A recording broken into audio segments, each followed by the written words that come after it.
Yeah, we got a bunch of weed in the back. Scale. The incident began on a quiet night in Akron, Ohio. An officer on patrol noticed a vehicle with heavily tinted windows fail to use its turn signal. It was a minor infraction, but enough to warrant a traffic stop.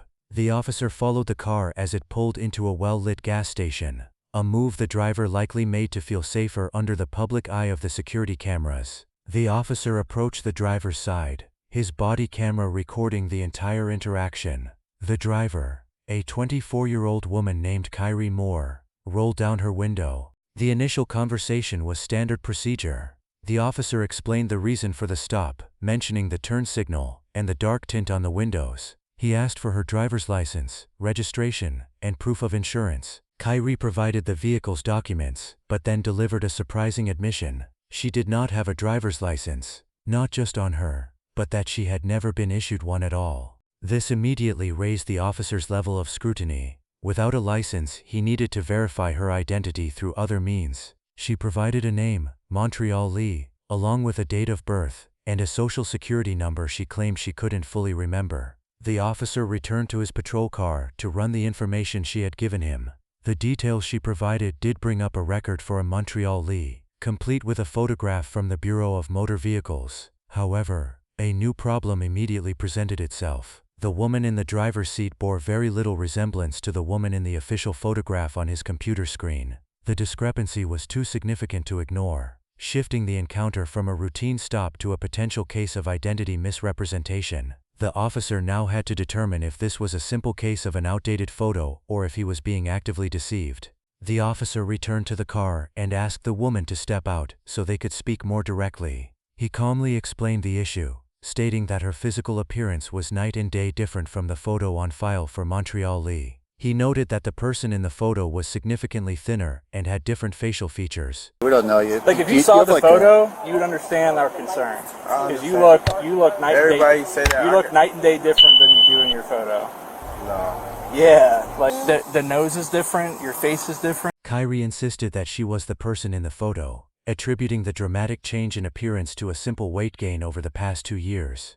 She became defensive and frustrated, repeatedly claiming that she was being truthful. To prove her identity, she offered to call her mother, who she said could vouch for her and even bring a birth certificate. The officer, however, remained skeptical. From his experience, people who struggle to recall basic personal information like a social security number and offer roundabout ways of verification are often hiding something, such as an outstanding warrant. He explained that providing a false identity to law enforcement is a serious offense. Kyrie's insistence and agitation only deepened his suspicion.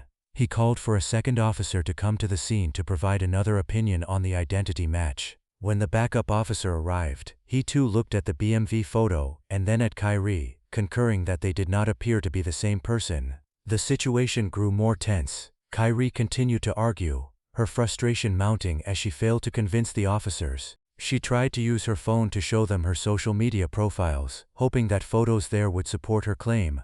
The officers explained that social media profiles were not a valid form of identification. I will show you my ID. I will call my mom. Yes, where is your ID? She will bring a picture of me. I have my mom literally 2 streets away. I will call her. She will bring you a picture of me. She got my birth certificate. The officer warned her that the more she resisted and delayed the process, the more suspicious she became.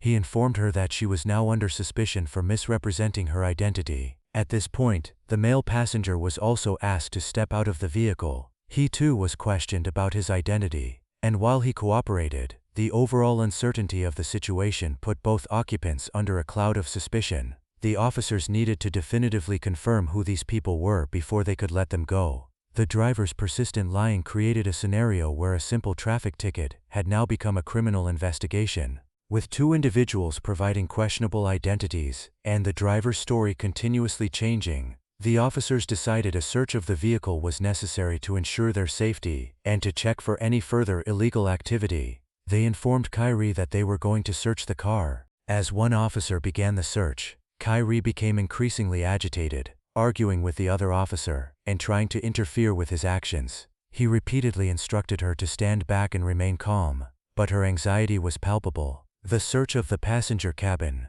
quickly yielded a significant discovery. In the back seat, tucked away in a white plastic bag, was a large quantity of marijuana. The discovery of the drugs marked the critical turning point of the encounter. The stakes were now much higher than a traffic violation or providing a false name. Confronted with the bag of weed, Kyrie's demeanor changed from defensive to dismissive. She denied any knowledge of the drugs, falling back on the claim that she had only just received the vehicle a few hours prior, after flying in from Baltimore. She claimed the car belonged to her best friend, and she had no idea what was inside it. The officer was unimpressed by this explanation.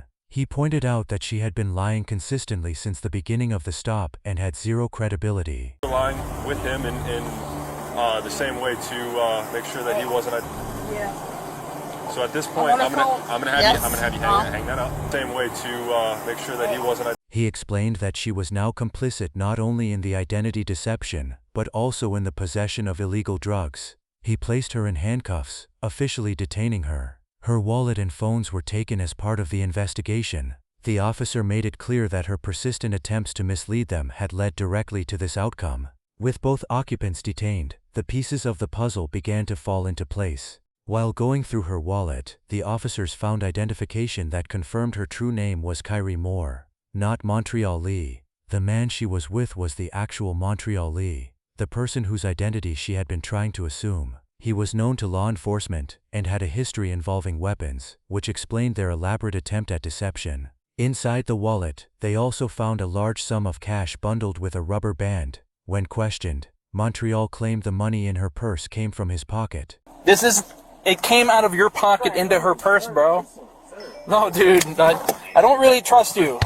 Forgive me, but yes, that money right there. I have $500 in my pocket. Okay. If you count that, that's not $500. So what you're telling me that she took the time in that small amount of time? Come on, bro. The officer found this story unbelievable, given the short time frame of the traffic stop. He suspected the money was tied to the drugs found in the car. In the end, Kyrie Moore was charged with obstructing official business for lying about her identity. Montreal Lee faced charges related to drug possession. The officer issued Kyrie the initial traffic citation for the turn signal violation that started the entire event. As the officers prepared to transport Montreal to the station, Kyrie was informed that while she was being cited, she would be allowed to leave. The officer calmly explained the court appearance details for her traffic ticket. The situation, which could have ended with a simple warning or a minor fine, had spiraled due to a cascade of poor decisions, turning a routine traffic stop into a night of arrests and serious criminal charges. Montreal was escorted into the back of the patrol car and driven away, leaving Kyrie to face the consequences of her actions alone at the gas station.